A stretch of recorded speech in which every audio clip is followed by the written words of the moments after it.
Je crois que la photographie, l'art en général, c'est avant tout un vecteur d'émotion.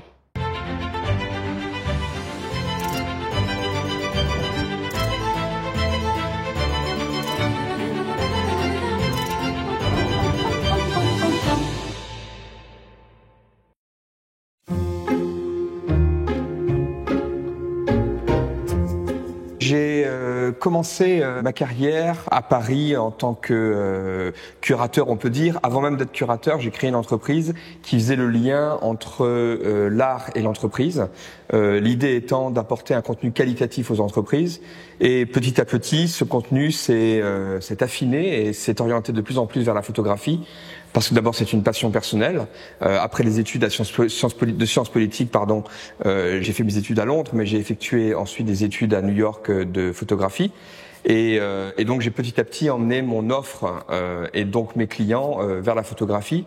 Parce que c'est un médium qui est, à mon sens, tout à fait intéressant, passionnant, en plus qui revêt en tout temps une modernité folle et qui, à mon sens, s'adapte à beaucoup de situations et de besoins. Petit à petit, j'ai eu envie de me frotter véritablement au marché, ou en tout cas me frotter au vrai marché, pour peu qu'on peut appeler ça un vrai marché, celui des collectionneurs. Et c'est en cela que, au bout de 15 ans avec cette entreprise, j'ai eu envie de sauter le pas et de créer ma galerie. Donc, j'ai créé cette galerie en 2016 avec Ralph Gibson, qui, comme vous le savez, est l'un des grands maîtres, l'un des derniers peut-être grands maîtres encore vivants, qui m'a fait suffisamment confiance pour m'accompagner dans le lancement de la galerie et qui était évidemment un vrai honneur.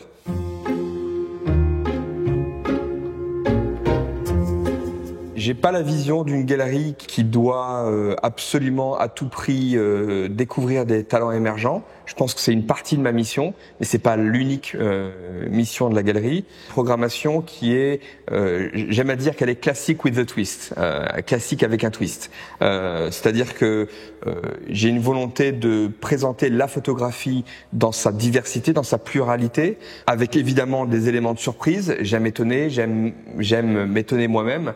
Et donc j'essaye de transcrire ça dans ma programmation. J'essaye d'apporter un renouveau, tant dans la façon de gérer une galerie d'ailleurs que dans la programmation elle-même. Mais c'est pas une volonté à tout prix de faire du neuf pour du neuf. Donc on a dans cette galerie une programmation qui est suffisamment éclectique à mon sens pour répondre à un certain nombre de besoins, avec des artistes évidemment comme Ralph Gibson, des artistes comme Harold Finstein qui sont des grands classiques, des grands maîtres de la photographie, mais également des artistes plus émergents, plus conceptuels, comme Amélie Labourdette, comme Vittoria Gerardi, qui sont des artistes qui sont à la fois photographes évidemment, mais plasticiens ou plasticiennes en plus ou par ailleurs, et qui ont cette capacité à mélanger ces deux approches de la photographie.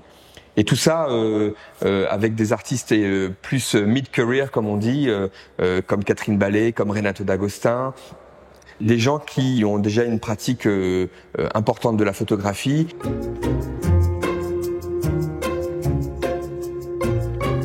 La photographie, elle est importante au même titre que tous les arts. La photo elle est importante parce que, d'abord, elle est importante pour les créateurs qui ont besoin de créer. Besoin de créer, c'est quelque chose qui existe de tous les temps et qui existera toujours.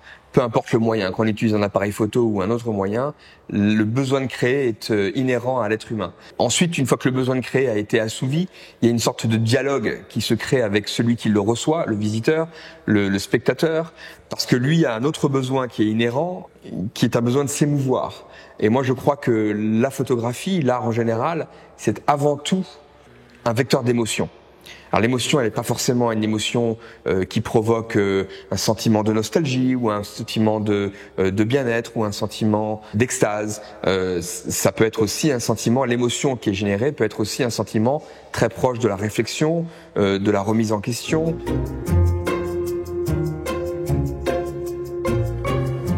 Il y a une culture photographique. La culture photographique, je trouve qu'elle est importante, elle existe.